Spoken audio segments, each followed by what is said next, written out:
وزیر اعظم شہباز شریف حکومت سے اتحاد، مولانا فضل الرحمان کو منانے ان کی رہائش گاہ جا پہنچے۔ وزیر اعظم نے مولانا کو سیاسی مسائل کے حل کے لیے کمیٹی تشکیل دینے کی تجویز پیش کر دی ہے۔ اس بارے میں مزید جانیں گے ڈان نیوز کے چیف رپورٹر ثناء اللہ خان سے۔ ثناء اللہ، مزید اپڈیٹ کیجیے گا۔ آپ کو بتائیں کہ وزیر اعظم شہباز شریف حکومت سے اتحاد، مولانا فضل الرحمان کو منانے ان کی رہائش گاہ جا پہنچے۔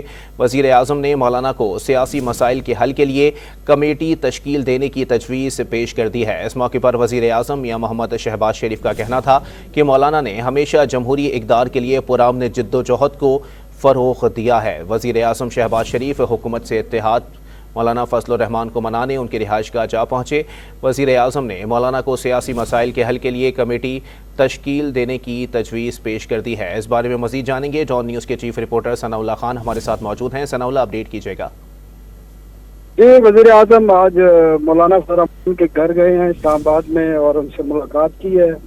ملک کی مجموعی سیاسی صورتحال پر بات چیت کی ہے۔ مولانا فضل الرحمان کے جو خدشات ہیں، تحفظات ہیں، وہ سنے ہیں، اور جس طرح آپ نے بتایا کہ ان کے حل کے لیے ایک کمیٹی، سیاسی کمیٹی تشکیل دینے کی ان کو پیشکش کی ہے۔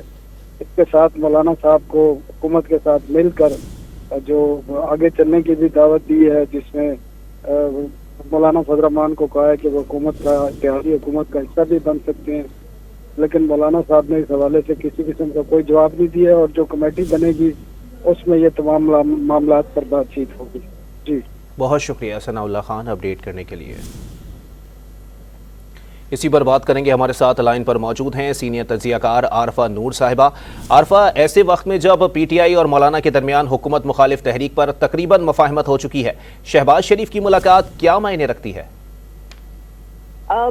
شکریہ جی۔ دیکھیں، ابھی ہمارے پاس کوئی تفصیل نہیں ہے کہ کتنی کوئی مفاہمت ہوئی تھی پاکستان تحریک انصاف اور مولانا فضل الرحمان صاحب میں۔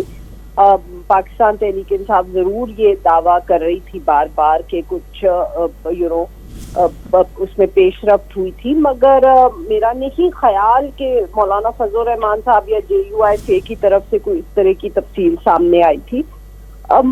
مجھے دیکھیں، جو بجٹ کا وقت ہوتا ہے نا، یہ بہت اہم وقت ہوتا ہے سیاسی جماعتوں کے لیے اور خاص طور پہ اتحادیوں کے لیے، کہ وہ اپنا، جس کو انگریزی میں کہتے ہیں نا کہ they can get their pound of flesh، اور یہ حکومت کو بھی اس وقت احساس ہوتا ہے، چاہے جو بھی حکومت ہو، کہ یہ وہ وقت ہے جس وقت ان کے اوپر دباؤ بھی ہوگا اتحادیوں کی طرف سے، مگر ایٹ دا سیم ٹائم وہ اس کو بارگیننگ کے طور پہ بھی استعمال کر سکتے ہیں، وہ بھی لوگوں کو کچھ نہ کچھ آفر کر سکتے ہیں۔ تو ہو سکتا ہے کہ شہباز شریف صاحب نے بھی یہ وقت جو ہے اس کو اسی لیے یہ موقع استعمال کیا مولانا فضل الرحمان صاحب سے ملنے کا، کیونکہ اس وقت بجٹ جو ہے وہ پیش ہو چکا ہے، مگر اس کے اندر اب آنے والے دنوں میں جو اتحادی ہیں یا اور گروپ ہیں وہ دباؤ ڈالیں گے، حکومت کہیں نہ کہیں ان کی جو مختلف قسم کے ڈیمانڈز آئیں گے ان کو اکوموڈیٹ کرنے کی کوشش کریں گے۔ تو ہو سکتا ہے کہ شہباز شریف صاحب نے سوچا ہو کہ یہ ایک اچھا موقع ہے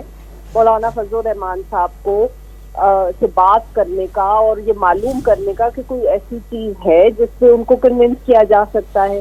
اب گزشتہ روز جو پارلیمنٹ میں جب بجٹ پیش ہو رہا تھا تو وہاں بھی جو پاکستان تحریک انصاف کی طرف سے شور مچایا گیا، احتجاج کیا گیا، تو مولانا فضل الرحمان صاحب جو جے یو آئی سے ہے انہوں نے اس احتجاج میں حصہ نہیں لیا، تو وہ ان کی طرف سے بھی غالباً ایک اشارہ تھا کہ ہم ابھی سوچ رہے ہیں کہ ہم نے کیا کرنا ہے۔ تو ہو سکتا ہے کہ یہ ایک ایسا موقع ہے کہ پی ایم ایل این کو بھی لگ رہا ہے کہ وہ جہاں پاکستان پیپلز پارٹی کے ساتھ کچھ لے دے کرے گی، کچھ سودا بازی ہوگی، کچھ ان کی ڈیمانڈ مانی جائیں گی، تو وہ یہاں مولانا فضل الرحمان صاحب کو بھی غالباً خوش کر سکتے ہیں، کچھ ان کو آفر کر سکتے ہیں۔ دیکھیں، بہت تنقید ہو رہی ہے اس وقت حکومت پر کہ انہوں نے جو پی ایس ڈی سی میں ایم ایل ایز اور ایم پی ایز کے لیے فنڈز رکھے ہیں، تو یہ بھی استعمال کیا جا سکتا ہے مولانا فضل الرحمان صاحب کو اٹریکٹ کرنے کے لیے۔ ٹھیک ہے، بہت شکریہ عارفہ نور، اور ہمارے چیف رپورٹر ثناء اللہ خان ہمارے ساتھ موجود تھے۔